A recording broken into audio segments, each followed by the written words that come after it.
আজকে দেখলাম যে আপনার ২ আসামিকে মৃত্যুদণ্ড দিয়েছে আর একজন আসামিকে তার হাজতবাস থেকে সাজা হিসেবে ধরে খালাস দিয়েছে। এই আসামিদের ব্যাপারে আপনারা কি আপিল বিভাগে যাবেন কিনা এবং সাজাটা কেমন হলো আপনারা সন্তুষ্টি প্রকাশ করছেন কিনা? আপনি কিন্তু তখন বলেছিলেন যে এই ঘটনায় আবু সাঈদকে যে গুলি করা হয়েছিল আসলে গুলি করা হয়নি। তাহলে আজকে কিভাবে প্রমাণ করতে সক্ষম তো হলো প্রসিকিউশন? আপনারা তো সেটা প্রমাণ করতে পারেননি। এটা আসলে প্রথম কথা হলো যে এই রায়ে আমরা সংক্ষুব্ধ। আমরা অবশ্যই মহামান্য আপিল বিভাগে আপিল করব। দ্বিতীয় কথা হলো যে ২৯ নম্বর আসামি আপেল হাজতবাসকালীন সময় আন্ডারগন অ্যাজ ওয়েল অ্যাজ অন্যান্য চার্জ থেকে খালাস হয়েছেন।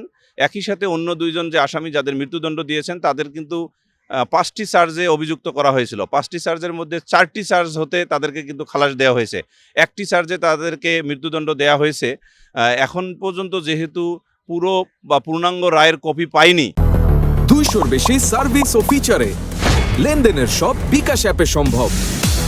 সেহেতু এখানে বলা যাবে না যে প্রসিকিউশন কিভাবে প্রমাণ করেছেন। আমরা যে আর্গুমেন্টগুলো করেছি ২০টি পয়েন্টে, বিশেষ করে যে আবু সাঈদের মানে পরিহিত যে গেঞ্জিতে কোনো গুলির ছিদ্র ছিল না, তার ডেড বডিতে গুলির লাগার যে উপকরণ বা বৈশিষ্ট্য, ক্যাভিয়েশন বলে, টেম্পোরারি ক্যাভিয়েশন ছিল না, এবং তার দেহে ডেড বডির কোনো এক্সরে বা রেডিওস্কোপিক টেস্ট করা হয়নি।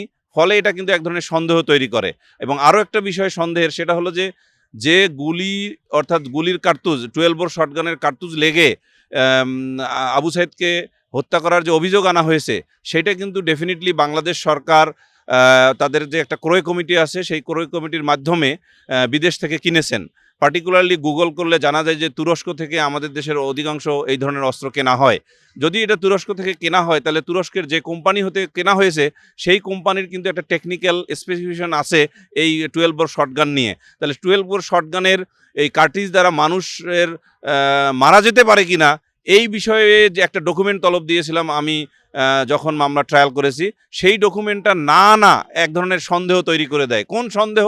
ওই যে তার গেঞ্জিতে ছিদ্র না থাকা, তার বডিতে টেম্পোরারি ক্যাভিয়েশন না থাকা, এবং তার বডিতে 12 বোর শটগানের কার্তুজের কোনো অনুপরিমাণ উপস্থিতি নির্ণয় না করা।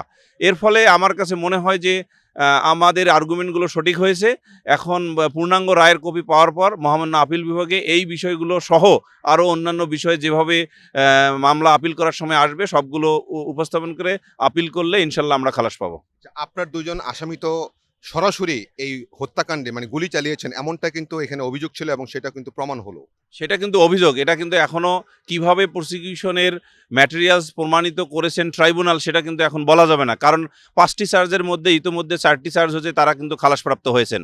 যার কারণে আর একটি চার্জে যেভাবে কোন প্রক্রিয়ায় মানে প্রমাণ করার জন্য প্রসিকিউশন চেষ্টা করেছেন এবং ট্রাইব্যুনাল প্রমাণ করেছেন বলে রায় দিয়েছেন, সেটা কিন্তু পূর্ণাঙ্গ রায় না দেখা পর্যন্ত, এবং আমাদের যে 20টি পয়েন্টের অধিক যে আর্গুমেন্টস লিখিতভাবে দিয়ে আর্গুমেন্ট করেছি, সেটা কিভাবে রিভার্ট করেছেন সেটাও কিন্তু পূর্ণাঙ্গ রায় না দেখা পর্যন্ত জানা যাবে না। যার ফলে এইটা এখনই মন্তব্য করার সময় আসেনি। আপনার আসামি দেখলাম বের হওয়ার সময় বেশ উত্তেজিত ছিল এবং বলছেন যে আমাকে মিথ্যাভাবে সাজা দেওয়া হয়েছে। আসলে উনি এখানে কি বলতে চাচ্ছিলেন? আপনি নিশ্চয়ই দেখেছেন সেটা নাকি শুনেছেন? আমি এটা তার কণ্ঠস্বর শুনেছি, এবং আমি যেহেতু ট্রাইব্যুনালের ভিতরে ছিলাম, আপনার বক্তব্য থেকে আমি যেটুকু শুনতে পাইলাম যে উনি বলেছেন মিথ্যাভাবে, এ থেকে প্রমাণ হয় একটা মানুষ কিন্তু তার অন্তরের ভিতর থেকেই কিন্তু তার অভিব্যক্তি প্রকাশ করে, বিশেষ করে ক্যাপিটাল পানিশমেন্ট দেওয়ার পরে। তা সেই ক্ষেত্রে দেখা যাচ্ছে আমার আসামি যদি এই ধরনের অভিব্যক্তি প্রকাশ করে থাকে যে উনি নির্দোষ, তাহলে এটা আমার যে আর্গুমেন্টসগুলো ছিল বা আমাদের যে সামষ্টিক আর্গুমেন্ট ছিল যে 20টি পয়েন্টের অধিকে, সেই আর্গুমেন্টের পয়েন্টগুলোও কিন্তু তাই নির্দেশ করে যে উনি নির্দোষ ছিলেন। উনি এটাও বলেছেন যে আমি মানে উনি মানে সরকারি দায়িত্ব পালন করেছেন। এটা বলতে তিনি কি বোঝাতে চাচ্ছেন?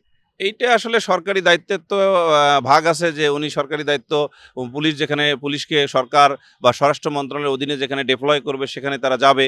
ডেপ্লয়মেন্টের পর তাদেরকে যে তাদের কমান্ডিং অফিসার যেভাবে তাকে দিবে, নির্দেশ দিবে, সেভাবে কাজ করবে।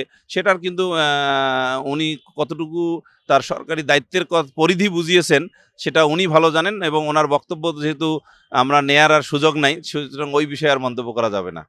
ধন্যবাদ।